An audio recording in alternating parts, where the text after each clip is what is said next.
Hi, and welcome to Less Chatter, More Matter, a podcast about all things communication without the waffle. I'm your host, Mel Loy, and in this show, I will give you short, punchy, practical communication tips and insights you can start using in your communication practices right away.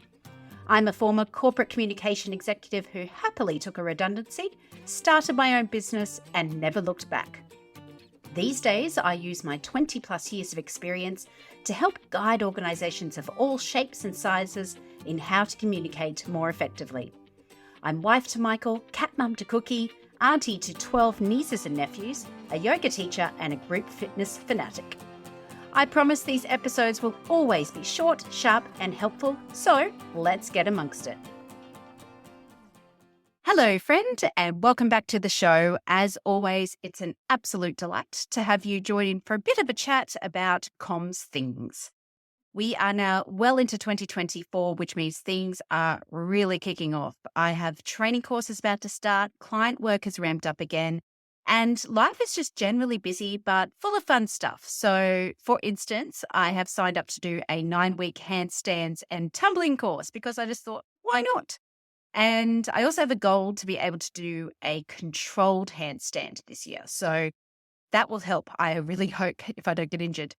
Fun fact about me, once upon a time, I was a rhythmic gymnast, but that was about 20 million years ago. So let's see how this goes.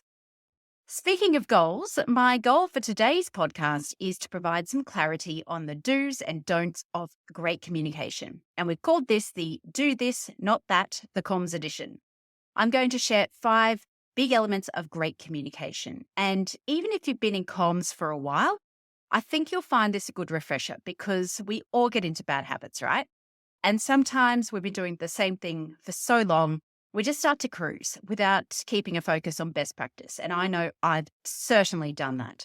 So this episode is for you if you are new to comms or not, and if you're just wanting a bit of general guidance on what you could be doing to improve your practice. Okay, first cab off the rank in our do this, not that is do use clear language, do not use jargon. Now, jargon, for those of you who aren't aware, is words or phrases that belong to a particular industry, company, or even culture that are not easily understood by everyone else. So, for example, when I first moved into the financial services sector, I was presented with pages and pages of acronyms and terms that were specific to insurance. It was absolutely mind-blowing. Similarly, when I worked for Queensland Police Media, there was loads of jargon they used, like issuing a bolo, which meant to be on the lookout for someone, or decamped in a southerly direction, which basically meant they just ran away. Now, if you're new to either of those sectors, these words would be completely meaningless, which means as a communicator, you haven't done a great job if you've used them. If your audience cannot understand you, then you haven't communicated. So instead, let's use clear, concise, and concrete language that makes sense to everyone. And this is actually better for accessibility purposes as well, which I'll talk a little bit more about later. I think there's also a sense in some professions more than others that by using that flowery academic language that's full of jargon, somehow you come across as having more expertise or being more intelligent. But according to research, the opposite is true. And I do mention this in my book that's coming out, but I love this research so much, I'm going to share it here. So back in 2005, a psychology researcher from Princeton University, Daniel Oppenheimer, conducted a study where participants were asked to read a piece of writing that was filled with jargon and academic language. Another group of participants were given an edited version that was written in simple, plain English. Now, the topic and the subject matter were exactly the same. It was just the language used that differed. Now, after reading these pieces, the study participants were asked to rate the perceived intelligence of the authors. And the readers of the plain, simple English version rated the author's intelligence as 13% higher than those who read the fluffy version. So basically, being clear and avoiding jargon makes you appear smarter. So do that, not the opposite. So that's the first cab off the rank. Our second do this, not that is to personalize your comms instead of creating a one-size-fits-all approach. Personalization helps your comms cut through the noise and be memorable because it's just much more relevant and it's delivered in a way that works for your audience, not for you. It's not just about sending one email and hoping everyone reads it, or forwarding on a message from a senior leader as an FYI without giving any context or relevance. It's about responding to your audience's unique needs. Now, I have a personalization model I use, and again, you'll see an image of this in the book, but for now, I'll just talk through it really quickly. There's 3 big buckets of personalization. The first is your communication personality type, and I've spoken about this on the podcast before, so I won't go into it in too much detail. But this is essentially whether or not you're primarily a strategic or a detailed thinker, whether you're more introverted or extroverted, and whether you're more auditory or visual when it comes to learning. Now, if you're not sure, I'll pop a link in the show notes to a quick quiz you can take. So that's the first bucket. The second bucket is around diversity, inclusion, and accessibility. So this is about people who have additional requirements so they can successfully communicate. So people who might be vision impaired or hearing impaired, for example. But it's also about understanding that our audiences are made up of people who speak different languages and come from different cultures. And that influences communication as well. And the third bucket is what I call curiosity and empathy. So this is about people's contexts and experiences. So for example, what are they working on right now as a team? What experiences have they had before that could influence how they respond to communication? What part of the business are they in? What's the economic environment like for people right now when you're communicating to them? All those sorts of things. So to recap, the 3 buckets are your communication personality type, diversity, inclusion, and accessibility, and curiosity and empathy. So to personalize, we have to cater for those different needs in our audiences. And at a big group-wide level, there's 2 ways to do that. Number 1 is I always recommend repackaging the same message in at least 3 different ways to meet as many needs as possible. So for example, the same message might be as an email, maybe an infographic, and a video recording. And the second way to personalize is that leaders need to make communication meaningful for their teams. So rather than just passing on the info that's come down to them from up high, they actually need to talk about why it's relevant to their team members in their own words. Also, leaders need to know their team members better than anyone else. So I hope they should be able to deliver the message in the way that works best for the individuals in their team. And doing that can make a huge difference in how well messages get passed down through organizations.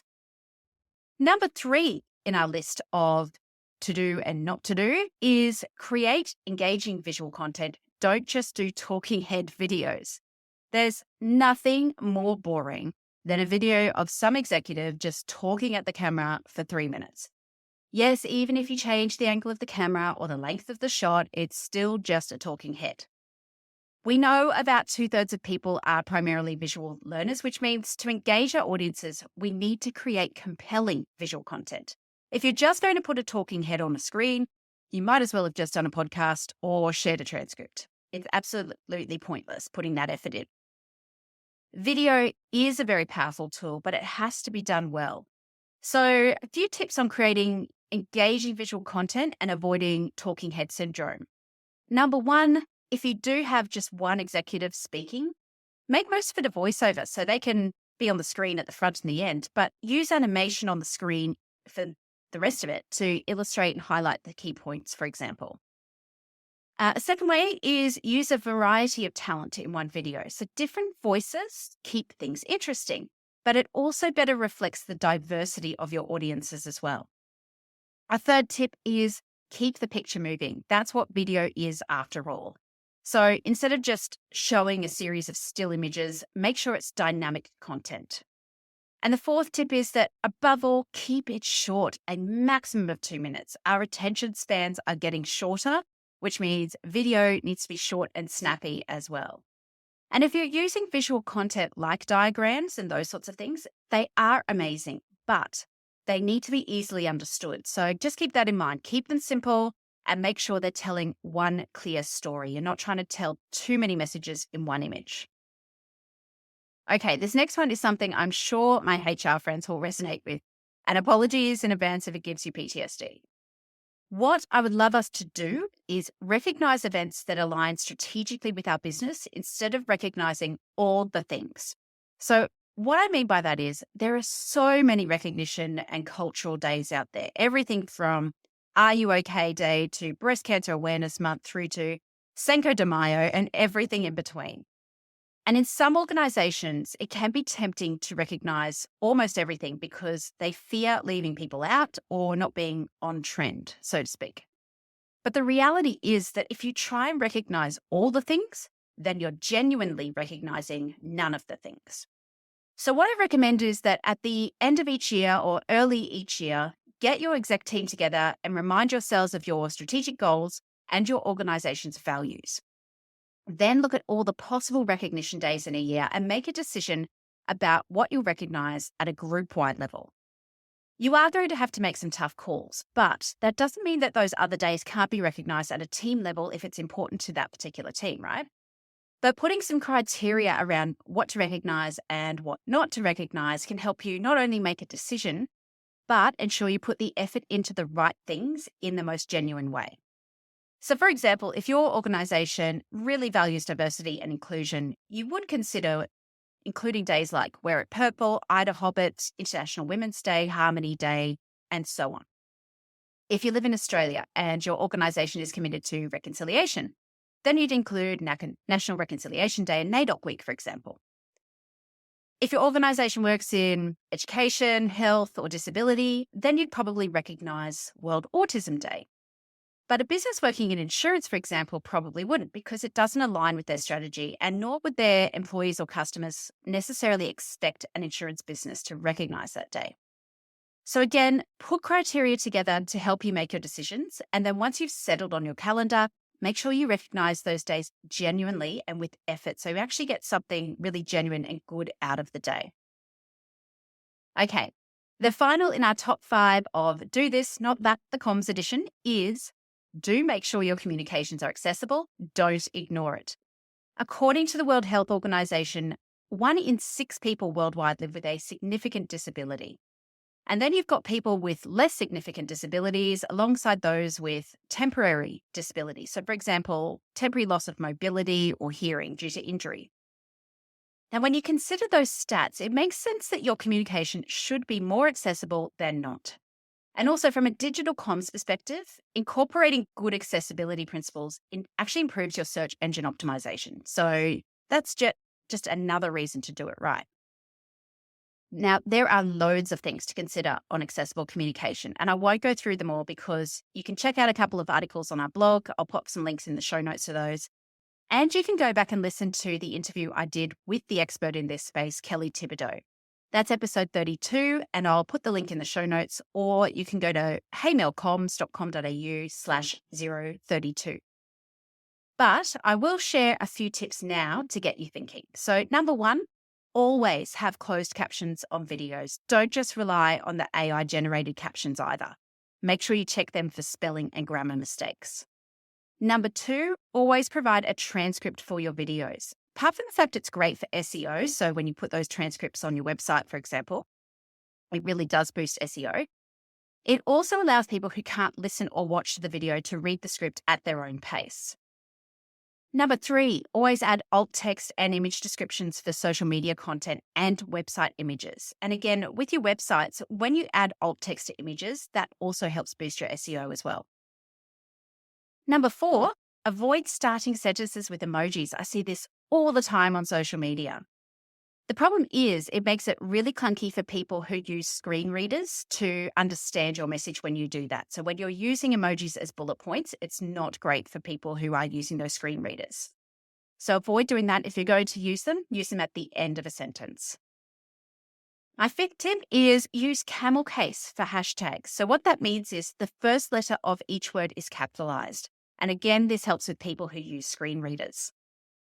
And the final tip I'll share on accessible communication is if you are holding an in-person event, make sure it's accessible for people with mobility issues. So if they've got a wheelchair or they rely on a walking stick, those sorts of things, stairs are not going to cut it. There needs to be accessible access. But also, for example, if you've got vision impaired people or hearing impaired people, make sure they can be seated right up the front and engage a sign language interpreter if you need to. Now, those are just a few tips. As I said, there's plenty more, but again, I encourage you to go back a few episodes and blog posts and check out Kelly's work as well. Okay, it's time for our episode recap in our Do This, Not That, the Comms Edition episode. We had 5 top tips in today's episode. Number 1 was do use clear language, don't use jargon. And remember, clear language means more people will be able to understand your message, which is exactly what we want as communicators. It also makes you appear smarter, win-win. Number 2, do personalize. Don't use a one-size-fits-all approach. You are talking to humans, not robots, and humans are complex creatures whose communication is influenced by so many factors. So tailor your communication approach and your message to your audience. Number 3, do use engaging visual content. Don't use talking head videos. Keep it short and interesting and put your audience hat on. Would you watch 2 minutes of a talking head? I know I personally wouldn't. I would tune out after like the first 20 seconds. And remember, we know the majority of people are visual learners. So by creating engaging visual content, we can resonate with more audience members. Number 4, do strategically align with event days. Don't celebrate every recognition day of the year. When you put some really good criteria around it, you can make sure that you can genuinely and thoughtfully recognize these important days and build more credibility as an employer and as a corporate citizen. And number 5, make sure your communication is accessible. When 1 in every 6th person in your audience is likely to live with a significant disability, and many more have less significant or temporary disabilities, it just makes sense to incorporate best practice accessibility principles. And look, most of the time it's not hard. It's just about getting into some good habits. Okay, folks, that's all we have time for today. If you did enjoy today's episode, do write me a review. Don't leave me wondering. And also, I'm keen to hear what you want to learn more about, so do get in touch with your episode ideas. Don't forget, you can always stay up to date with the latest trends in comms and lots of learning bits and pieces by signing up to my mailing list. You'll join about 1,000 other people who hear from me every fortnight, and it's my mission to make sure that mail out is super valuable and never spammy. In the meantime, keep doing amazing things, and bye for now.